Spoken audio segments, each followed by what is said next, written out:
Hello everyone, आज welcome to my YouTube channel. आज की वीडियो उन सभी स्टूडेंट के लिए मोस्ट इम्पॉर्टेंट होने वाली है जो सीटेट का एग्ज़ाम देने जा रहे हैं। और क्योंकि आज हम पीवाईक्यू डिस्कस करेंगे ईवीएस के, क्योंकि 90% जो क्वेश्चन होते हैं सीटेट में वो पीवाईक्यू से ही आते हैं। ठीक है, तो ये आज जो पेपर मैं लेके आई हूँ वो है 21 जनवरी 2022 का। तो हम वो सभी इम्पॉर्टेंट क्वेश्चन करने वाले हैं जो कि सीटेट के एग्ज़ाम के पॉइंट ऑफ व्यू से इम्पॉर्टेंट है। तो हम डिस्कस करते हैं बिना टाइम वेस्ट करने। तो इस वीडियो को ध्यान से देखें अच्छे से। तो हम स्टार्ट करते हैं क्वेश्चन 1 से। ठीक है, तो हमारा पहला क्वेश्चन है, हमारे देश में निम्नलिखित भागों में से किस एक में अधिकांश लोग साबूदाना, नारियल और अपने आंगन में उगाते हैं और इनका उपयोग करके स्वादिष्ट भोजन तैयार करते हैं? तो बताइए फर्स्ट का ऑप्शन राइट कौन सा होगा। पहला है केरल, गोवा, असम। पहला है केरल, गोवा, असम, आंध्र प्रदेश। तो हमारे देश के केरल भाग में, जहाँ पे केरल है, ठीक है, जहाँ पे क्या लोग साबूदाना और नारियल अपने आंगन में उगाते हैं और उसके द्वारा स्वादिष्ट भोजन तैयार करते हैं। ठीक है, नेक्स्ट क्वेश्चन हम डिस्कस करते हैं। सेकंड क्वेश्चन है हमारा, पक्षियों की एक विशेष प्रजाति का नाम जिसका नर पक्षी कई सुंदर घोंसले बनाता है। यानी जो नर पक्षी होता है वो कई सुंदर घोंसले बनाता है और मादा पक्षी अपने अंडे देने के लिए एक घोंसले का चयन करती है। यानी नर पक्षी बहुत सारे घोंसले बनाता है सुंदर सुंदर, और फिर जो मादा पक्षी होता है उन घोंसलों को चयन करके फिर अंडे देती है। तो मैंने एक लास्ट वीडियो इसलिए अपलोड की है, उसमें मैंने पक्षियों के बारे में, जानवरों के बारे में इम्पोर्टेंट चीज़ पढ़ाई है। तो जिनको मतलब नहीं पता है वो एनसीईआरटी के ही नोट्स बनाए गए हैं, वो वाली वीडियो आप देख सकते हैं, या मैं लिंक डिस्क्रिप्शन में लिंक डाल दूँगी इस वीडियो का, वो देख लेना। वहाँ पे सभी पक्षियों के बारे में, उनकी विशेषताएँ, कौन से पक्षी क्या खाते हैं, कैसे घोंसला बनाते हैं, ठीक है, सबकी विशेषताएँ दी गई हैं। तो हम इसके ऑप्शंस देख लेते हैं। पहला ऑप्शन है भारतीय रॉबिन, सनबर्ड, बया पक्षी, दर्जन पक्षी। तो कौन सा वो पक्षी है? दर्जन पक्षी। उसमें सुंदर सुंदर घोंसले नर पक्षी बनाता है, फिर मादा पक्षी जो होता है उसमें से एक अच्छा सा घोंसले का चयन करके अंडे देती है। ठीक है, नाम से ही दर्जन पता चल रहा है। तो दर्जी क्या करता है? सुंदर सुंदर कपड़े ही बनाता है। उसी तरह से दर्जन चिड़िया का भी इसी तरह से याद रख लेना। नेक्स्ट क्वेश्चन है हमारा 63, आपका घर एक्स पर स्थित है, यानी कि यहाँ पहले हम ये डायरेक्शन वाला ही है। ठीक है, तो यहाँ पे नॉर्थ, ईस्ट, वेस्ट और ये साउथ है। ठीक है, यहाँ पे आपका घर है, ठीक है, एक्स, और आपके पिता की दुकान वाई पर स्थित है। तो वाई पर स्थित है, यदि आपके पिता ठीक विपरीत, तो आपके विपरीत होंगे यहाँ पे, तो वाई। ठीक है, लेकिन आप बीच में गहरी नदी के कारण सीधे नहीं जाते हैं, आप सीधे नहीं गए। ठीक है, ऐसे ना जाके आप, इसलिए आप पहले 200 मीटर दक्षिण, तो दक्षिण क्या है? नीचे, तो यहाँ से क्या जाए? नीचे, दक्षिण की तरफ 200 मीटर। ठीक है, दक्षिण के बाद फिर 150 मीटर लंबा पुल जो पूर्व है। अब पूर्व किधर है? इधर, तो इधर जाएंगे पूर्व, कितना? 150। फिर अपने पिता की दुकान पर पहुंचते हैं जो कि 200 मीटर उत्तर की तरफ है। उत्तर कहाँ होगा? ऊपर साइड, तो इधर पूर्व हुआ, तो इधर उत्तर हो गया। उत्तर कितना है? 200। ठीक है, उसके बाद बाई के संबंध में आपके घर की न्यूनतम दूरी क्या हुई? तो बाई यहाँ पे है। ठीक है, बाई यहाँ पे, और यहाँ से इसकी दूरी पूछी है। तो देखो 200 का तो यही डिस्टेंस हो गया, कितना है ये? 150, और इनमें बीच की भी दूरी क्या होगी? 150। तो इनके बीच की दूरी तो 150 न्यूनतम हो गई। ठीक है, क्योंकि ये क्या है? ठीक है, तो ये 150 है, तो सामने वाली वो चतुर्भुज के बारे में पढ़ते थे ना, तो आमने सामने इस तरह से, तो यहाँ 200, ये भी 200, ये 150, तो इसके सामने ये विपरीत पड़ रहा है। ठीक है, तो ये भी 150 ही मीटर की आपकी न्यूनतम दूरी होगी। अब ठीक है, तो उसके ऑप्शन देख लेते हैं हम। तो मैंने समझा दिया है, तो इसके ऑप्शन भी देख लेते हैं। 150 मीटर की दूरी, न्यूनतम दूरी पूछा था, बता दिया। फिर यहाँ पे लिखा है 150 मीटर, तो ठीक है, पश्चिम में है, पूर्व में है, किस में है, तो ये बताना है हमें। ठीक है, तो पहला 300 वाले, तो ये तो ऑप्शन कट ही गए, क्योंकि मैंने बता ही दिया 150 मीटर की न्यूनतम दूरी है दोनों के बीच। ठीक है, अब हम जैसे मैंने बनाया था डायग्राम, इस तरह से 150 का था। अब यहाँ से इसकी दूरी पूछ रहा है, तो यहाँ से इधर जाएगा, तो इधर से ये तो नॉर्थ हो गया, नॉर्थ ईस्ट वेस्ट, तो इस डायरेक्शन में क्या होगा, इस डायरेक्शन वेस्ट होगा। वेस्ट को क्या कहते हैं, पश्चिम। तो ये वाला पहला ऑप्शन क्या होगा आपका, राइट होगा। नेक्स्ट क्वेश्चन डिस्कस करते हैं। नेक्स्ट क्वेश्चन 64 है हमारा। एक डॉक्टर ने एक व्यक्ति को दवाइयों के साथ रोजाना हरी पत्तेदार सब्जी खाने के लिए बोला। आंवला गुड़ खाने का सुझाव दिया है। यह व्यक्ति अवश्य ही एक रोगी होगा जो डैश से पीड़ित है।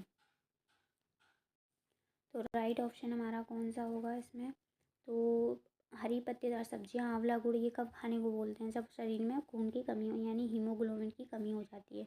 तो जब शरीर में हीमोग्लोबिन की कमी, तो एनीमिया होता है। ठीक है, तो राइट ऑप्शन कौन सा, एनीमिया। बाकी ऑप्शन देख लेते हैं। बुखार नहीं होगा, टाइफाइड भी नहीं, मलेरिया भी नहीं। ठीक है, तो राइट ऑप्शन हमारा ए होगा। नेक्स्ट क्वेश्चन हम देख लेते हैं। नेक्स्ट क्वेश्चन मेरा कांस्य एक मिश्र धातु है जिसके मुख्य घटक डैश हैं। तो कांस्य एक मुख्य धातु है, तो ये किससे मिलके बनता है, कांस्य कौन सी मतलब धातु, अन्य धातु मिला के बनता है, तांबा और टिन। तो बी ऑप्शन सही होगा। सीसा ये नहीं होगा, तापाजस्तानी ये भी नहीं, तो बी राइट ऑप्शन है। नेक्स्ट क्वेश्चन है हमारा, विश्व प्रसिद्ध पश्मीना। पश्मीना एक शॉल है, ठीक है, के बारे में निम्नलिखित कथनों पर व्याख्या। तो ये भी एनसीईआरटी की बुक से बनाए गए हैं। ठीक है, क्वेश्चन मैंने वहाँ पे उस वीडियो में ये भी पढ़ाया है, पश्मीना शॉल के बारे में भी। ठीक है, तो नेक्स्ट हम करते हैं, इसके ऑप्शन देखते हैं। इसके ऑप्शन देखते हैं क्या, एक पश्मीना शॉल 6 स्वेटर के रूप में गर्म होती है। हाँ, पश्मीना शॉल की गर्माहट बहुत ज़्यादा होती है, और साथ में ये हल्की भी, वैसे नरम भी होती है बहुत। यहाँ पे लिखा है, जिन बकरियों से नरम पश्मीना ऊन एकत्रित किया जाता है वे 5000 मीटर के ऊंचे पहाड़ों पर पाई जाती हैं। ये भी ठीक है। बकरी के शरीर पर गर्म बालों की एक परत उग जाती है जो अत्यधिक ठंड से बचाता है। ठीक है, तो ये 3 ऑप्शन तो ठीक है। बकरी के शरीर से काटने के बाद महीन बाल मशीनों से बुने जाते हैं, तो ये ऑप्शन नहीं, तो हमारा राइट ऑप्शन जो होगा, राइट ऑप्शन हमारा होगा D. First second third 3 option नहीं है, तो ये डी वाला ऑप्शन ठीक है। नेक्स्ट हम बात करते, नेक्स्ट क्वेश्चन है, भुज गुजरात में आए भूकंप में किस वर्ष 1000 लोग मारे गए थे। तो किस वर्ष वो भूकंप आया था, 2001 में। राइट ऑप्शन हमारा बी है। नेक्स्ट क्वेश्चन, हमारे देश की राजधानी के स्थान के संबंध में हिमाचल प्रदेश की राजधानी शिमला और मध्य प्रदेश की राजधानी भोपाल क्रमशः स्थित है, मतलब उसके सापेक्ष में बताना है कि किस किस तरह स्थित है, डायरेक्शन बतानी है। तो हम इसके ऑप्शन देख लेते हैं। तो इसके ऑप्शन देखते हैं, उत्तर और दक्षिण, दक्षिण पूर्व पश्चिम, दक्षिण पश्चिम और उत्तर पश्चिम, उत्तर पूर्व और उत्तर दक्षिण। तो ये भी नहीं होगा, ये नहीं। राइट ऑप्शन हमारा है ए, उत्तर और दक्षिण। ये मैप में देखो लोगे ना, मैप ले लेना, उसमें डायरी स्टेट ये दिखी उसमें है, उसके अकॉर्डिंग आप ऐसे मैप के अकॉर्डिंग बनाना, इधर north, the south, east, west, उसके अकॉर्डिंग जल्दी समझ आ जाएगा। ऐसे क्वेश्चन मैप के थ्रू, मैप को थोड़े डायरेक्शन याद कर लो कि कौन सी स्टेट कहाँ पे है, इस तरह से। ठीक है, नेक्स्ट नेक्स्ट क्वेश्चन में बात की जा रही है, शिमला शिमला हिमाचल प्रदेश में रहने वाले एक व्यक्ति पहले भोपाल मध्य प्रदेश फिर गांधीनगर गुजरात जाना चाहता है। उसकी यात्रा की दिशा पहले डैश होगी। तो सबसे पहले उसकी यात्रा की जो दिशा होगी वो कौन सी होगी, दक्षिण पूर्व फिर पश्चिम की ओर, दक्षिण पश्चिम फिर पूर्व की ओर, दक्षिण और फिर पश्चिम की ओर, दक्षिण और फिर पूर्व की ओर। तो ये भी डायरेक्शन अकॉर्डिंग है, तो ये भी आप मैप से सॉल्व करेंगे तो जल्दी समझ आ जाएगा। ठीक है, मैंने ट्रिक बता दी है इसको ऐसे क्वेश्चन को सॉल्व करने की, बहुत ईज़िली।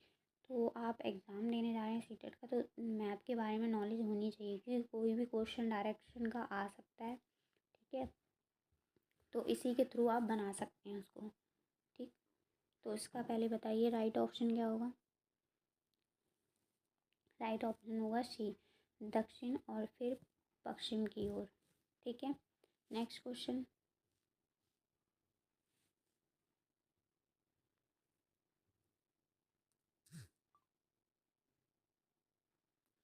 नेक्स्ट क्वेश्चन में कह रहा है डैश के लोगों द्वारा चेराव नामक एक विशेष प्रकार का नृत्य किया जाता है। तो नृत्य के बारे में भी क्वेश्चन सीटेट में पूछे जाते हैं, मैं एक वीडियो बना के डाल दूँगी अलग अलग स्टेट के नृत्य। तो चेराव नामक जो नृत्य है वो कहाँ का है, असम का, मिज़ोरम का, उड़ीसा का या झारखंड का। तो बताइए कौन सा होगा राइट ऑप्शन। तो हमारा राइट ऑप्शन है मिज़ोरम, बी। तो चेराव नामक जो नृत्य होता है वो मिज़ोरम में होता है। Next question 72।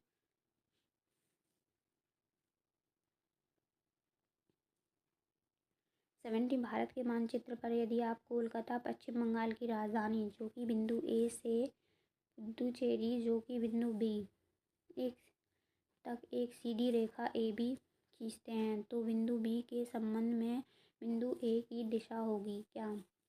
पहले क्वेश्चन ढंग से पढ़ें फिर बताएं। ऑप्शन ठीक दक्षिण, पहला ऑप्शन है ठीक दक्षिण, ठीक पश्चिम, दक्षिण पश्चिम या उत्तर पूर्व। तो राइट ऑप्शन होगा डी। ये भी आप मैप के थ्रू करेंगे तो जल्दी समझ आएगा। ठीक है,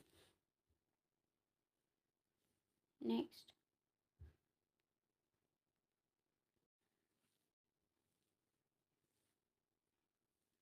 ठीक है, महिला एथलीट 12 साल की उम्र में 130 वजन उठाने में सफल रही, वो थी आपकी कर्णम मल्लेश्वरी। यानी ऑप्शन 73 का जो राइट आंसर है कर्णम मल्लेश्वरी। Next 74 question.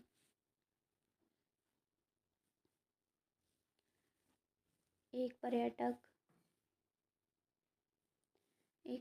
10 नवंबर 2021 को एर्नाकुलम टाउन में बड़ोदरा जाने वाली ट्रेन में सवार हुआ। ट्रेन एर्नाकुलम टाउन में 22:40 बजे रवाना हुई, फिर 12 नवंबर 2021 को 14:10 पर बड़ोदरा पहुंची। यदि दोनों शहरों के रेलवे स्टेशन के बीच की दूरी इतनी है तो पर्यटक की यात्रा के दो ये औसत गति बतानी है इसमें। ठीक है, तो औसत गति कितनी होगी, तो इसके ऑप्शन देखते हैं।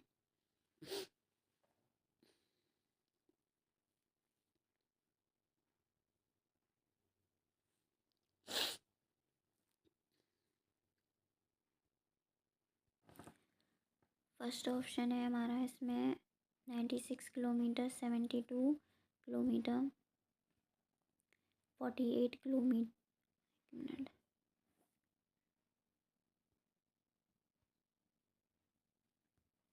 48 किलोमीटर और 36 किलोमीटर। तो इसमें राइट ऑप्शन क्या होगा हमारा। राइट ऑप्शन होगा 48 किलोमीटर प्रति आर। इसमें देखना करना क्या है, आपको गति का फॉर्मूला लगाना है। गति इक्वल टू क्या होता है, दूरी बटे समय, यानी गति speed is equal to distance upon में टाइम, ये फॉर्मूला लगाना है आपको।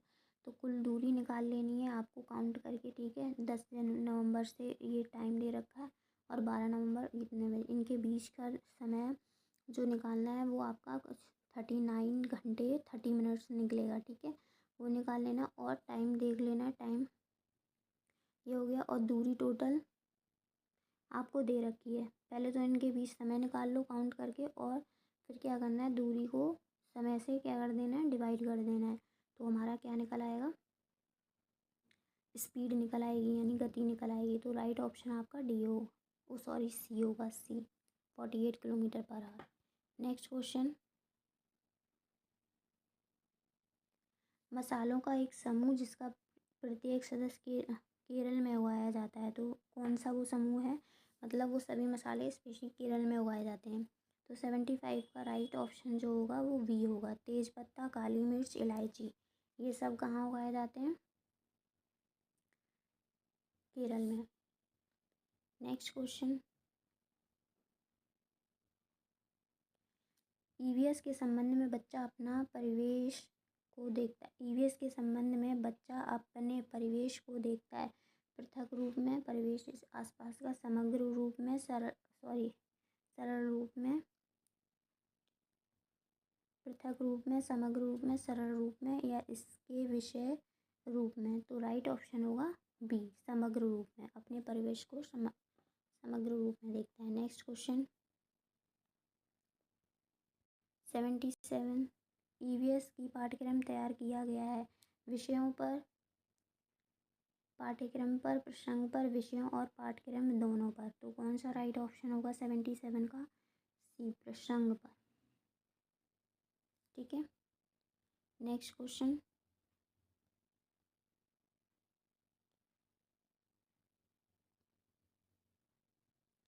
एनसीएफ 2005 कक्षा 3 से 5 में ईवीएस को एक ऐसे विषय के रूप में देखता है जो अवधारणाओं और मुद्दों को एकीकृत करता है। तो एनसीएफ 2005 के हिसाब से कक्षा 3 से 5वीं ईवीएस के, तो ऑप्शन इसके क्या हैं? विज्ञान और सामाजिक विज्ञान, सामाजिक विज्ञान, भाषा और गणित विज्ञान, सामाजिक विज्ञान और पर्यावरण शिक्षा, ये 3। राइट ऑप्शन क्या होगा? सी होगा। नेक्स्ट क्वेश्चन है 79, ईवीएस शिक्षक को अपनी ईवीएस कक्षा में निम्नलिखित में से किस चुनौती का सामना करना पड़ सकता है? उसकी कक्षा के बहुसांस्कृतिक आयाम पे, प्रत्येक छात्र की भावना, सभी समुदाय, ससंगति, जीवन का तरीका, कक्षा में अनुशासन, इसका प्रबंधन। ठीक है, तो उसकी कक्षा की मतलब चुनौती का सामना करना पड़ सकता है। तो ये ऑप्शन, तो इसके ऑप्शन देख लेते हैं हम। ठीक है, उसकी बहुसांस्कृतिक आयाम ये तो नहीं होगा। आपका सेकंड, प्रत्येक छात्र की भावना, हाँ ये तो उस पर प्रभाव डाल सकती हैं। ठीक है। नेक्स्ट, सभी समुदाय, ये भी नहीं होगा। और कक्षा में अनुशासन और उसका प्रबंधन, तो यानी सेकंड और फोर्थ ठीक है। तो ये हमारा बी ऑप्शन क्या होगा? राइट होगा। सॉरी, एक मिनट, भी एक और देखते हैं ना ऑप्शन। सभी समुदाय भी है ना, ससंगति और जीवन का तरीका, एक, इसका राइट ऑप्शन होगा उसकी शिक्षा, ये तो ठीक है। कक्षा में वो आयाम, प्रत्येक छात्र की भावना, और तीसरा सभी समुदाय, ससंगति और जीवन का तरीका, ये होगा। ये वाला नहीं होगा सब। तो हमारा राइट ऑप्शन जो होगा वो होगा डी।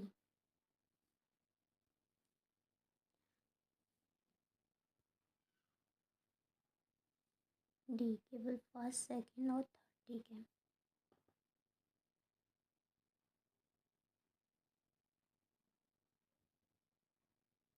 नेक्स्ट क्वेश्चन है 80,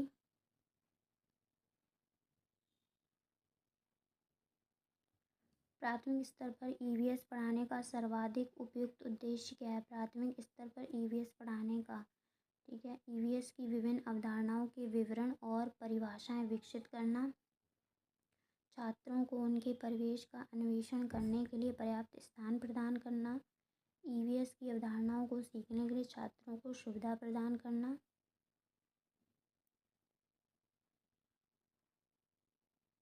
शिक्षक द्वारा साझा की गई ठोस सूचनाओं के माध्यम से छात्रों को ईवीएस सीखने के लिए प्रोत्साहित करना। तो हमारा 80 का आंसर राइट क्या होगा? बी, छात्रों को उनके परिवेश, क्योंकि ईवीएस बात ही करता है परिवेश का अन्वेषण करने के लिए पर्याप्त स्थान प्रदान करना। बी ऑप्शन राइट होगा। नेक्स्ट 81 क्वेश्चन,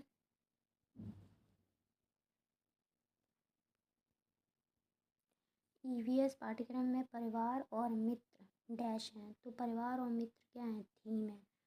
थीम नहीं, तो उप थीम क्या होती हैं? देखो, ये थीम इसलिए है क्योंकि परिवार और मित्र थीम होती हैं। इसी तरह से भोजन भी थीम है। ठीक है, ईवीएस में जल भी थीम है, और आवास भी थीम है, यात्रा भी थीम में आता है, और आपका चीज़ें जो हम बनाते या करते हैं, तो ये सब थीम है। उप थीम में क्या आता है वो भी बता देती हूँ।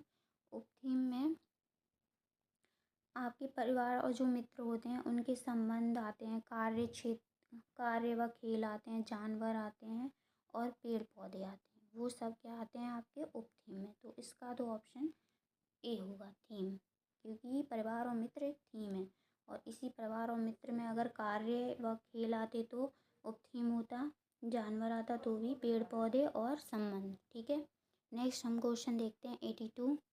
सार्थक ईवीएस सीखना तभी संभव हो सकता है जब, यानी कि ईवीएस, सार्थक ईवीएस कब सीखना संभव होता है, तो इसके ऑप्शन देखते हैं। बाकी ऑप्शन, छात्रों के स्थानीय अनुभव स्कूल के अनुभवों से संबंधित होते हैं।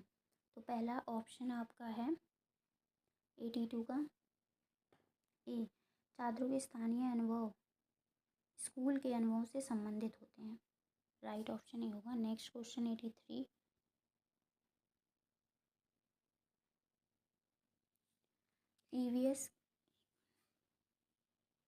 ईवीएस के अधिगम में प्रामाणिक अर्थपूर्ण अधिगम के लिए शिक्षकों द्वारा संचालित गतिविधियों का डैश द्वारा पालन किया जाता है।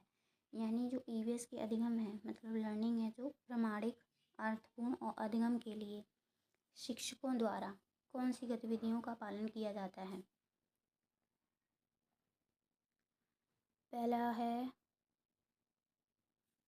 चर्चा गतिविधियों की सूची, तो 83 का आपका पहला ही ऑप्शन राइट होगा, चर्चा। ठीक है, यानी चर्चा जो होती है वो प्रामाणिक अर्थपूर्ण होती है अधिगम के लिए। ये गतिविधियाँ मतलब चर्चा मेन गतिविधि होती है संचालित करने के लिए ईवीएस में अधिगम। ठीक है, नेक्स्ट क्वेश्चन हम देखते हैं 84। 84 में कह रहा है ईवीएस कक्षाओं में समूह गतिविधियों के माध्यम से सीखना होता है क्योंकि, यानी कि ईवीएस में कक्षाओं में समूह यानी ग्रुप एक्टिविटी, समूह गतिविधियों के माध्यम से सीखना होता है क्योंकि ऑप्शन दे रखे हैं। यह सहकर्मी शिक्षा प्रदान करता है, छात्रों के बीच सामाजिक संपर्क में सुधार करता है, या छात्रों के बीच साथियों सामाजिक, अब ये सिर्फ सामाजिक वाला ठीक है बट ये एक को ही कवर कर रहा है, लेकिन मोस्ट मतलब जो इससे रिलेटेड आंसर होगा वो ये होगा सी, क्योंकि इसमें साथियों सामाजिक शिक्षा प्रदान और सुधारता, ठीक है, और सुधारता है, ये वाला ऑप्शन ठीक है आपका। Next question 85। निम्नलिखित में से कौन ईवीएस सीखने का कौशल प्रक्रिया को इंगित करता है, यानी ईवीएस सीखने की कौशल प्रक्रिया को इंगित करता है। वर्गीकरण, पहला ही ऑप्शन ठीक है, वर्गीकरण। ठीक है, नेक्स्ट क्वेश्चन देखो, इसमें याद करना जो है रोट लर्निंग, ये तो पहले ही नेगेटिव वर्ड होते हैं, ये कुछ सिलेक्टेड विवरण में नहीं होगा, कथन में भी नहीं होगा, तो राइट ऑप्शन जो होगा वो ए होगा। नेक्स्ट क्वेश्चन है हमारा 86।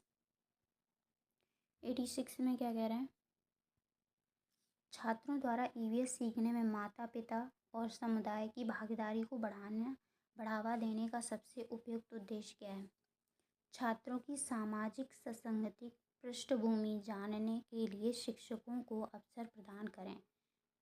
ठीक है, तो आपका 86 का जो आंसर होगा वो ए ही होगा, क्योंकि ईवीएस लर्निंग में शिक्षकों को छात्रों की सामाजिक संस्कृति के पृष्ठ में ज्ञान प्रदान करना महत्वपूर्ण है। ठीक है, और शिक्षक सीखने और शिक्षण जो रणनीतियाँ होती हैं छात्रों के रुचि के अनुसार डिज़ाइन कर सकते हैं। इससे वो तभी कर सकते हैं समाज में उन्हें उन्हें डिस्कस करने का मौका मिलेगा, समझने का मौका मिलेगा तभी।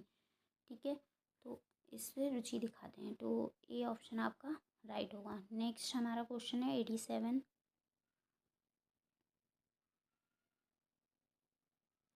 87 क्वेश्चन में कह रहा है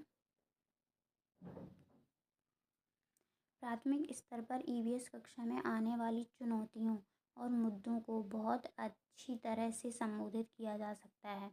व्याख्यान और चर्चा, व्याख्यान जहाँ आ जाए, चर्चा तो एक पॉजिटिव वर्ड है, लेकिन जो व्याख्या है इसमें मुक्त वाद विवाद, व्याख्यान और प्रदर्शन, ठीक है, चर्चा के वाद विवाद। आपका राइट ऑप्शन जो होगा वो डी होगा। ये भी पॉजिटिव वर्ड है एक तरह से देखा जाए, बट जो मोस्ट रिलेटेड एंड इफेक्टिव जो आंसर होगा इस क्वेश्चन का वो आपका डी होगा। नेक्स्ट देखते हैं। नेक्स्ट क्वेश्चन है आपका 88। इसमें कह रहा है कि ईवीएस में बच्चों के सीखने में गुणात्मक मूल्यांकन किसके द्वारा किया जा सकता है।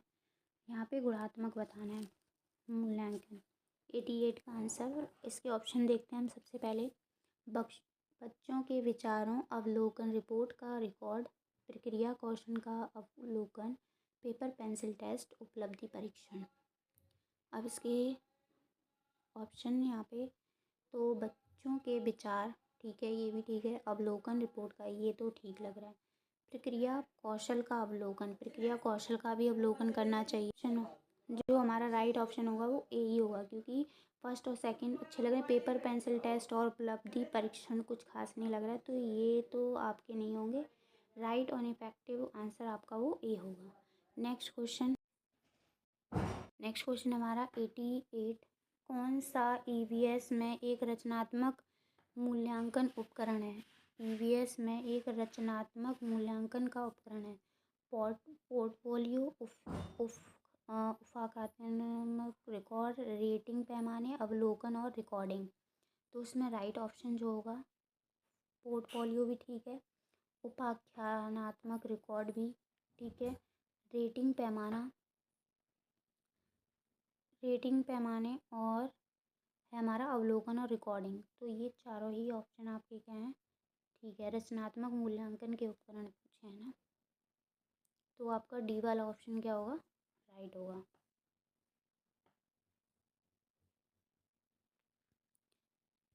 तो इस तरह से हमारे ये आज के 30 क्वेश्चन कंप्लीट हुए हैं ईवीएस के, ठीक है। इसको अच्छी तरह से वीडियो को बार बार देखें और अच्छे से समझें, ठीक है। बाकी मैंने और भी लिंक शेयर कर दूँगी जो एनसीईआरटी के इम्पोर्टेंट नोट्स हैं।